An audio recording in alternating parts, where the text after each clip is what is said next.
Welcome to Living Under New Mexico Skies, a podcast brought to you by Parnall Law. As promised in our last episode, we continue our conversation with Chris Losack, visionary and owner of Astro Zombies, a legendary comic book, collectible, and vinyl shop in Albuquerque. In this installment, we discuss the thrill of collecting, the importance of honesty in business, and how Astro Zombies serves as an inclusive community space. We also learned that Chris is passionate about supporting local artists and fostering Albuquerque's creative culture.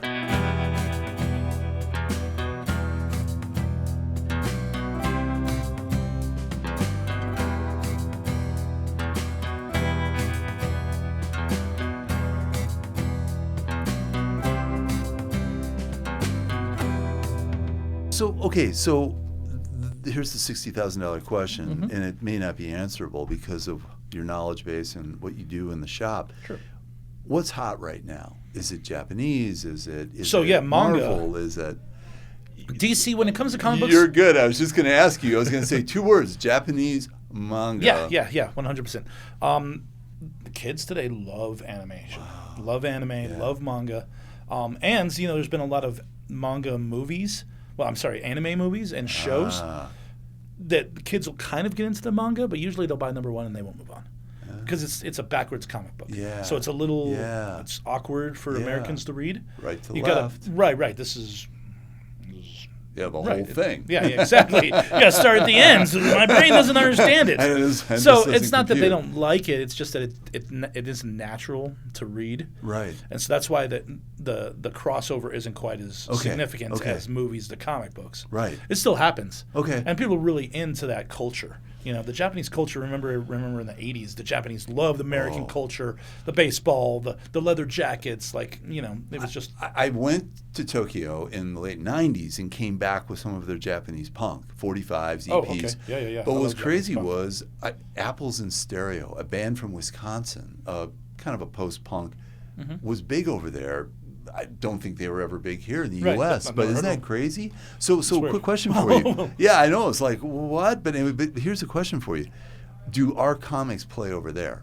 Do they read absolutely. left to right? I mean, obviously, there's the translation factor. Yes, because it's an American comic book, so just like Japanese manga, it's big over there. Right, it goes that normal way. I collect foreign comic books as well. I have a lot of German comic books, especially Captain America, which is super interesting in Germany because he fights Nazis, and so the Germans they tried to pretend it never happened, but they don't do that anymore. I know. They're very vocal about it. Yeah, they're very open so that they don't repeat it. It's weird. Well, it's a weird model to. Well, before you leave, when we're done here with our conversation, one of my coworkers has a Captain America shield and some other stuff. Oh, cool.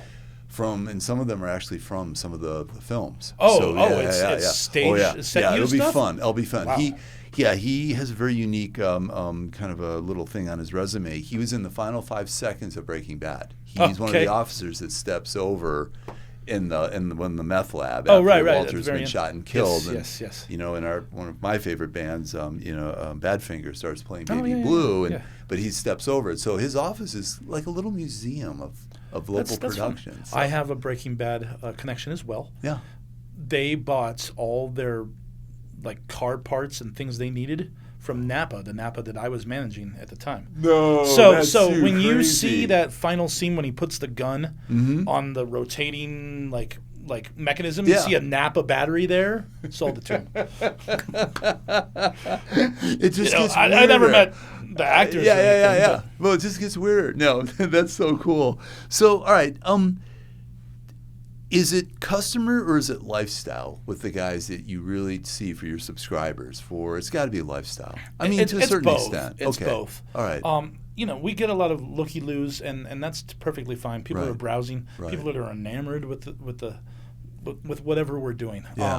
There's if you watch The Simpsons, comic book guy. Right. He's like long hair, ponytail, gatekeeping, overweight guy, and we make sure that we do not personify that image. We are not gatekeeping. We are all inclusive. We're all accepting because everybody should love comic books. Everybody should love music. Everybody should love collecting things. It's a hobby, something that gives you the reason people collect things is the endorphin rush, right? Yeah. So it's mostly the thrill of the hunt. Scored it? When you saw these, satisfaction. When you saw this Spock decanter, I had to get how'd you feel? Oh, I was excited. I bought 10 of them. Yeah, exactly. Yeah, you know, and that doesn't happen running when you back take your to car the into office. the I know. totally. When you take your car into the shop, you don't get the same feeling, right? So that's what we sell is an endorphin rush. And, right. You know, so you get all walks of life of people, and hardcore collectors, casual collectors, people who don't even understand it. They just want to see it. It's bright and colorful and overwhelming. Well, the day I met you, I came in and you were gracious enough to go through 2 or 3 shoe boxes of cards to find some Spider-Man cards for a kid for Make-A-Wish. But while I was there, I just heard the banter of customers coming in with your staff. Yeah. It was incredible because to me it reminded me of, in the early days of record stores, the 70s, reminded me of music stores where conversations would start up. And I heard your guys, well, I don't know about that, you know, and that some customer had some cards and they say, I'm just curious, are these worth anything? Or, you guys are being polite and they're being nice, but they're like, well, not really, but, you know, take a look around the shop, see what else you see here. It works. Yeah. It's like a place where people gather, which I love. It's the pickle barrel of the of the 21st century. Yes, you know, yes. It is. And if I had a larger space, there'd be a couch. Right. Yeah. You know. Yeah. And in fact, I wanted to buy the space next door. The way it worked out, he got it because I have rights to a different part of the building. Oh, but it would have been way better if I had gotten that spot. Then I could have taken down that wall and I could have made it like a little lounge area. Wow. And then, you know, I've always had the vision of integrating everything together. Yeah. So that's separation is no good.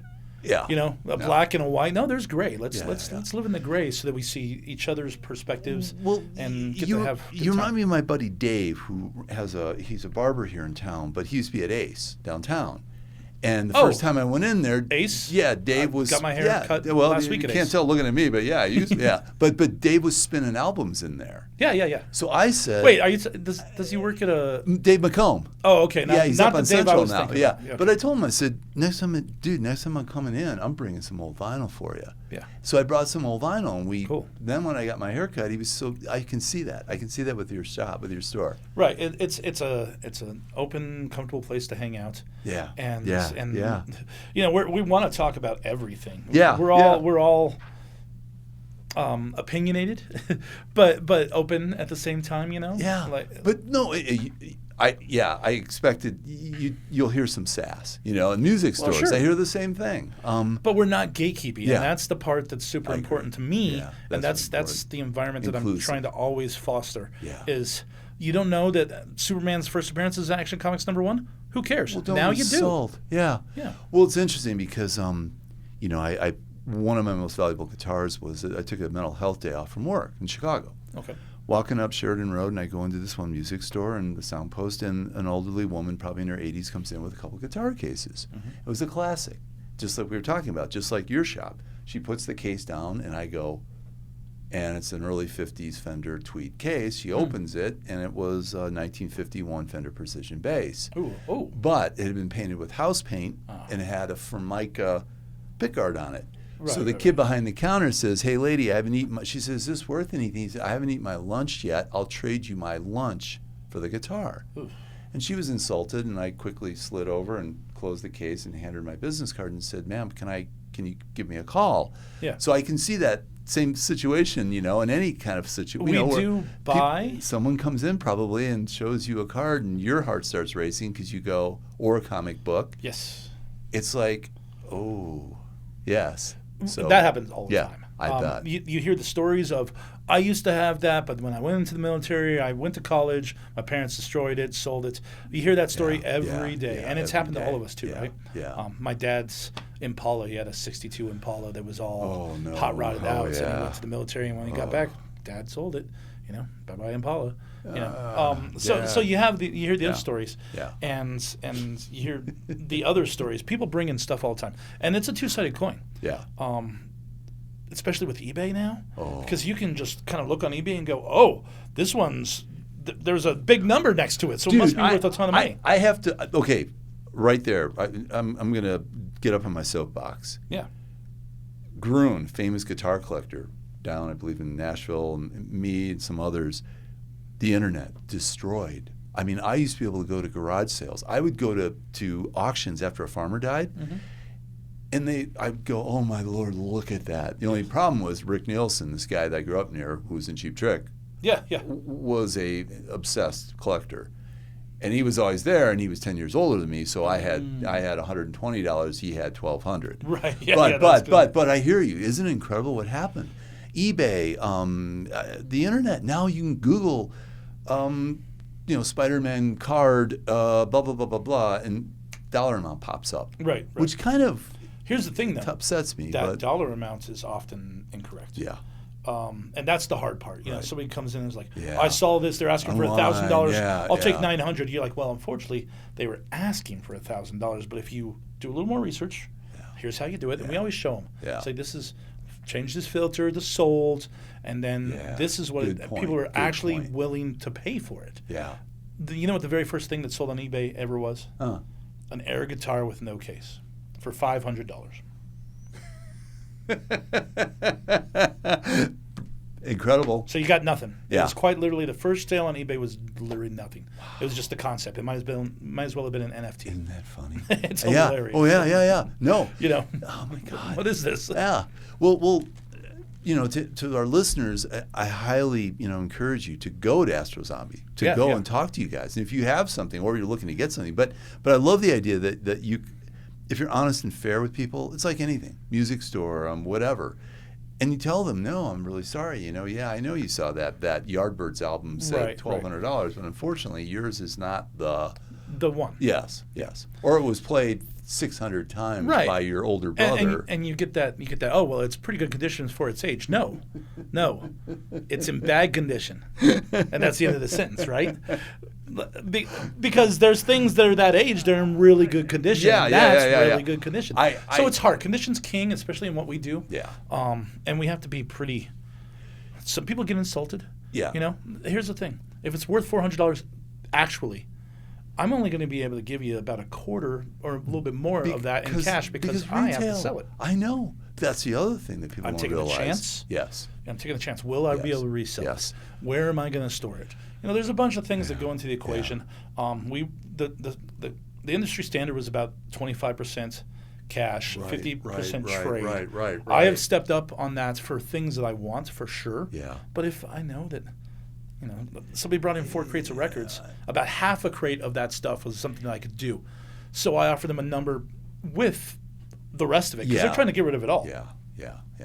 So that's why you can't get in my office. I know. Because it's just stacked to the ceiling with the records because I buy all these collections where I'm only using half of them and then the rest just sits there. Well, let's talk about that now. Okay, so I came into your shop and as I earlier said, I collect records. Yeah. And I saw your normal, but then over on the west side wall, you said, and that's my collection. And you said those are the ones I like. And I started going through them, and I agree that some incredible vinyl there. Yeah, thanks. So what are some bands that you really like? What is something that you would have on that west wall that you're proud of? Things that are actually there right now. There's a first pressing Bad Religion, No Control. That's a cool one. Yeah. Poison Ideas, Kings of Pain, first pressing. Yeah. It's up there. We had it just sold a few days ago at SSD Control, their first record, which we had a sealed one. We sold for $1,000 a few years ago. So we just had the cover and still sold it for $150. Wow.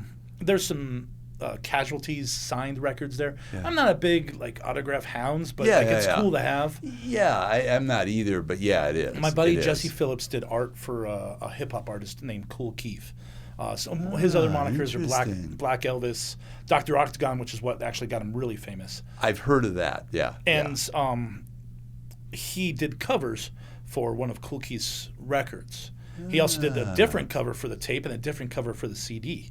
Wow. And so we have one of those records in the shop with my friend's art, which is super cool. Well, this is really funny. So I'm up in Santa Fe, and I'm working for Outside Magazine, and we were doing a special project. But of all things, this gentleman came in. It was Gary Burden, the famous art director, who he was an architect originally. He designed Mama Cass Elliott's garage in Malibu. Okay, interesting. But then he had some graphic ability. Well, the funny part of the story was we met, became friends. Years later, I find out that he gets a Grammy. He designed the artwork and everything for Neil Young's Mirrorball album. Oh, okay. That elaborate one with all the artwork and it open fold. But here's his claim to fame that I just find hilarious.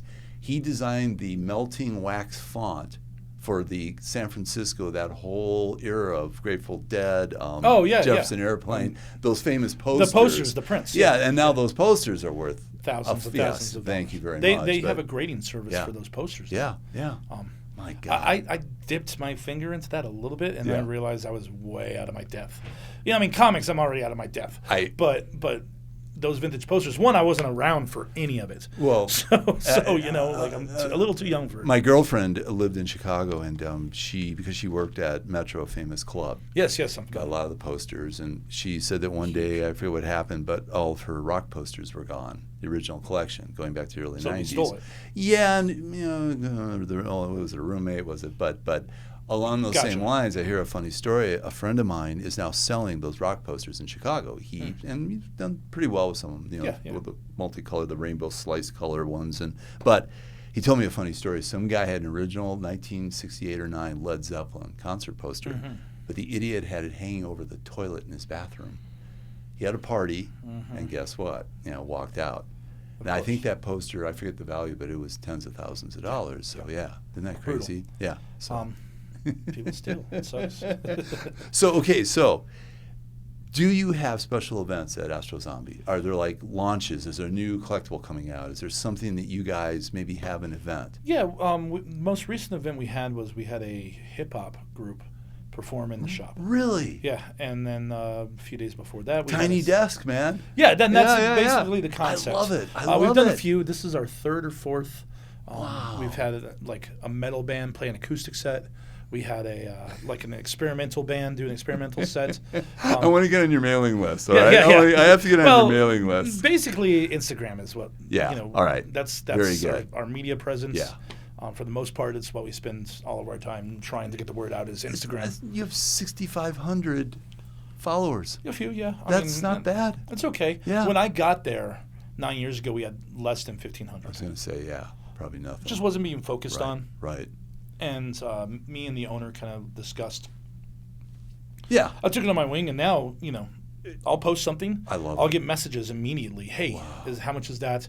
Can you save it for me? Dude, it opens you up to international. Right. I mean, my God, hey, we can ship. So speaking of international, there's an Astro Zombies in Tokyo.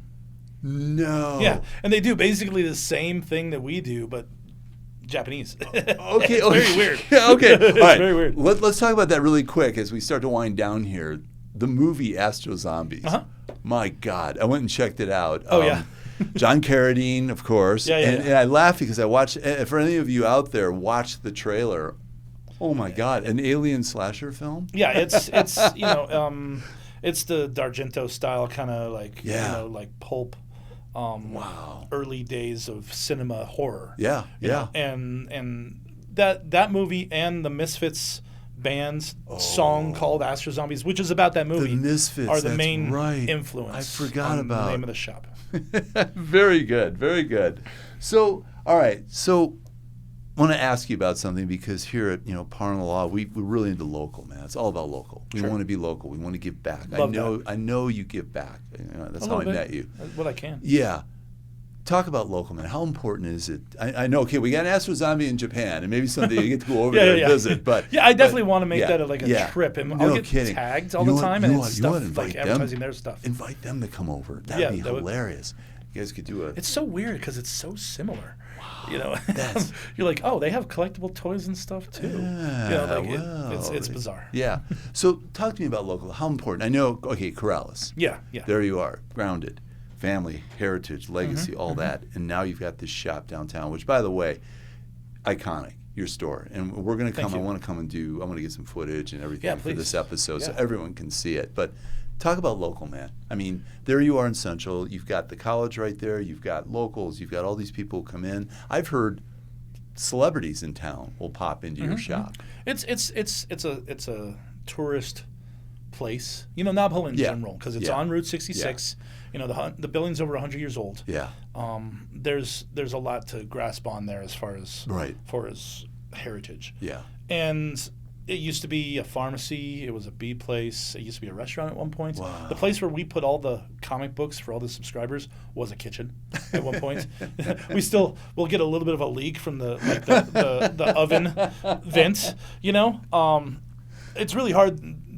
That building's old. Yeah. So it's kind of weird. But I love it, man. The only complaints I ever get is that it's too small, and I'm like, I know.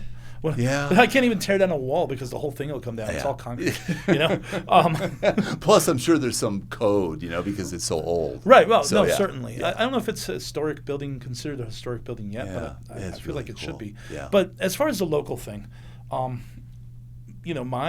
Italian ancestors came to America to start a new life. Right. Yeah. In 1880s.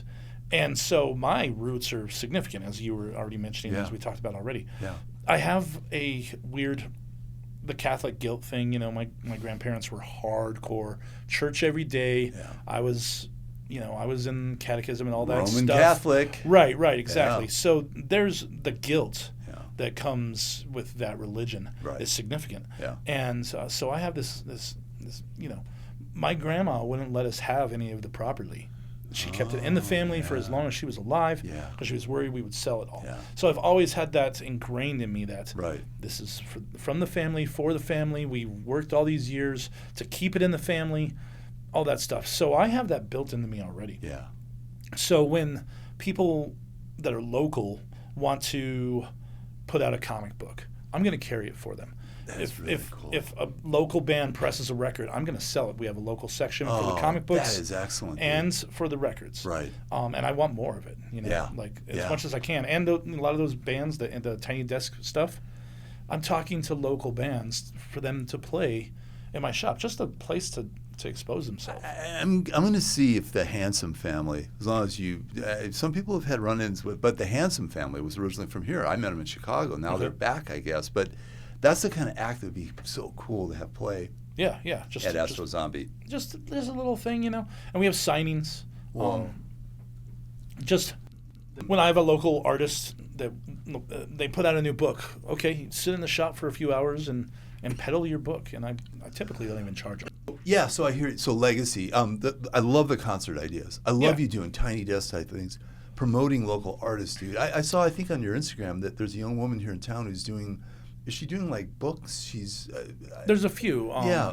Sid Linkletter. Yes, that's it. She's the most recent signing we had. That's really cool. And she's got a good following, and her what she's putting out is super cool. Dude, that's really cool.